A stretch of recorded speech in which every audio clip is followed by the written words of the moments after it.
commencer par l'un des auteurs qu'on sollicite depuis des années, donc tout simplement notre ami Stéphane Plateau, qui jusque-là nous a... Jean-François. Jean-François Plateau. Il a dit ça. C'est vrai. Stéphane Plateau qui ne tenait absolument pas à nous faire d'histoire, tout simplement parce que 30 000 signes maximum, c'était pas possible pour lui. Ça tombait bien, la petite erreur de frappe, il n'écrit jamais en dessous de 100 000 signes. Donc, ainsi que François Cerruti qui s'est lâché, Fabien Cerruti, avec Fabien Cerruti qui s'est lâché, on a évidemment réussi à avoir deux très très beaux textes, vous le verrez, longs.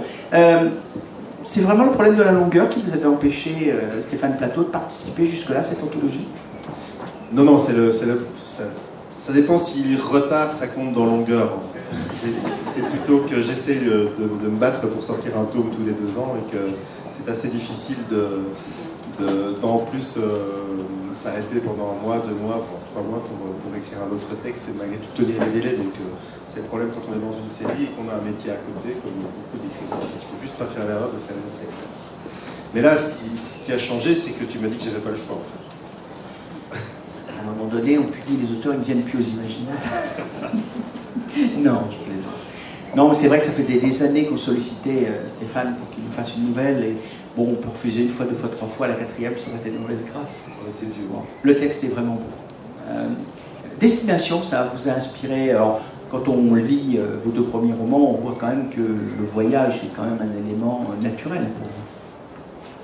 Oui, c'est vrai que, outre le fait que je n'avais pas le choix, le thème était effectivement, comme tu le disais, parce que sa phrase exacte, je dois quand même à l'honnêteté de dire que sa phrase exacte, c'était « Vu le thème qu'on te propose cette année, là tu ne peux pas refuser ».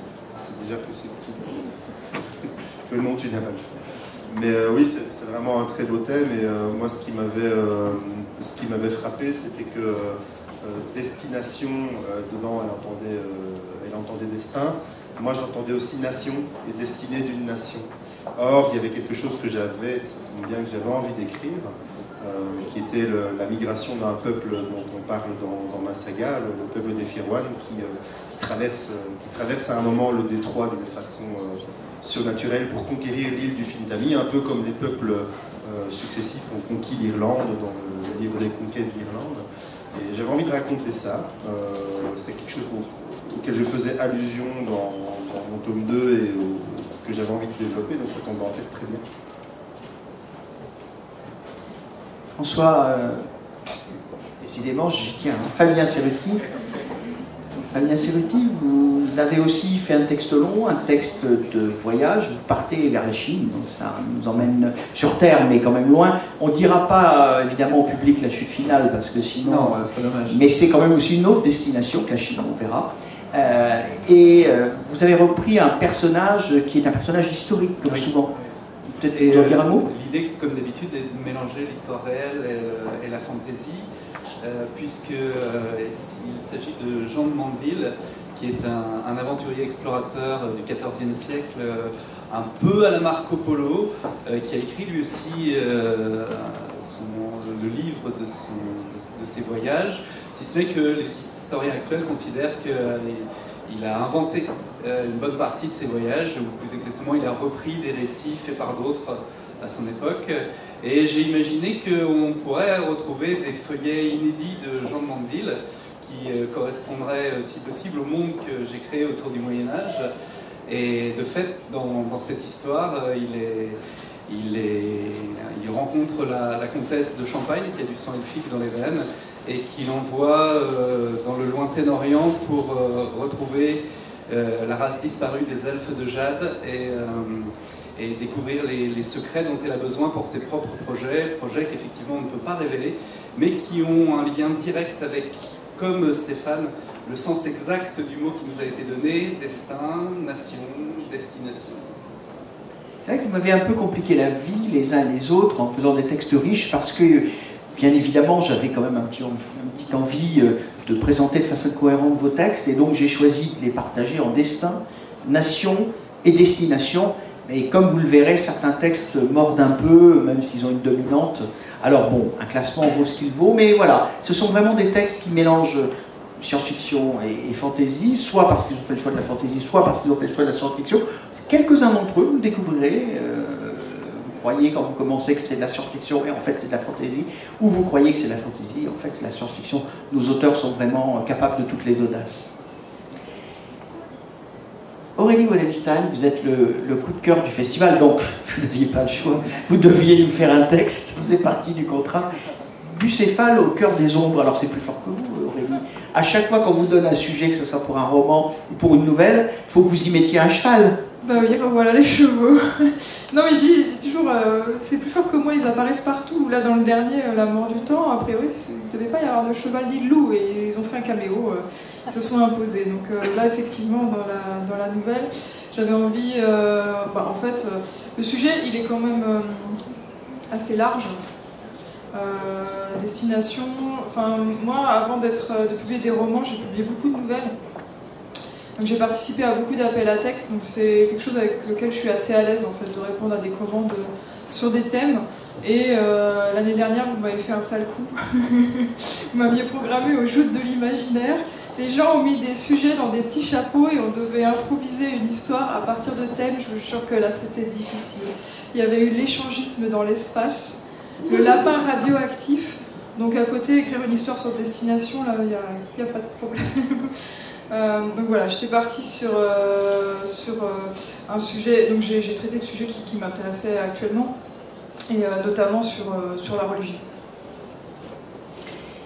Loïc Henry, vous êtes encore un jeune auteur, puisque vous avez publié peu de nouvelles, dont d'ailleurs la première a été publiée en Australie, en anglais.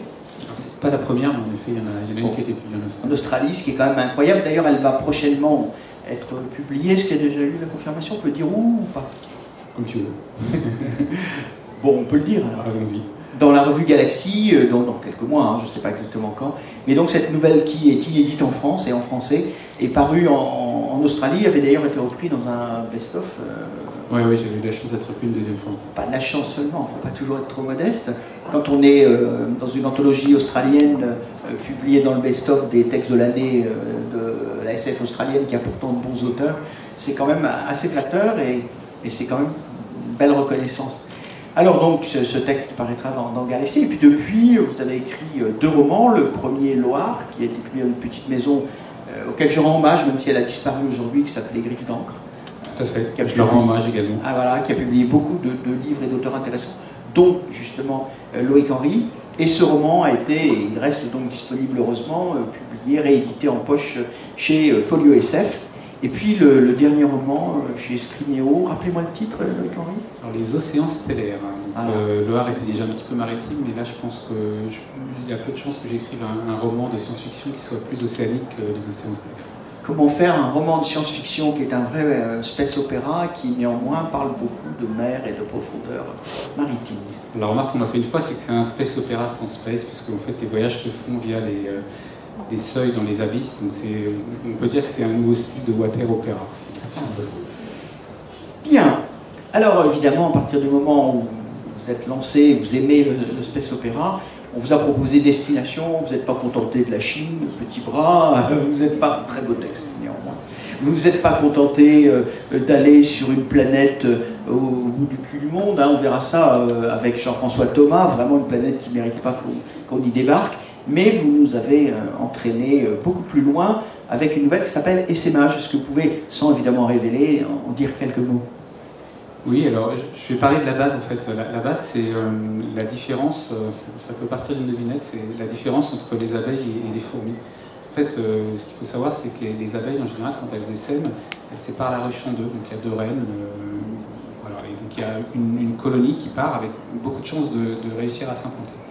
Et les fourmis, elles ont une stratégie différente, c'est-à-dire qu'elles envoient énormément de reines, avec très peu de chances de survie, parce qu'ils sont 3 pelés, 4 tendus, on va dire. Donc globalement, il y a une probabilité très forte d'échouer, mais ils en envoient tellement que sur le tas, il y en a plusieurs qui réussissent. Et je me suis posé la question de me dire, si à un moment, les hommes étaient contraints, alors sur le terme contraint, je mets des guillemets, mais sans trop en dévoiler, mais si les hommes étaient contraints de quitter la Terre pour essaimer, est-ce qu'ils choisiraient de répliquer le modèle des abeilles ou le modèle des fourmis? Et dans ce cas-là, ils ont plutôt répliqué le modèle des fourmis.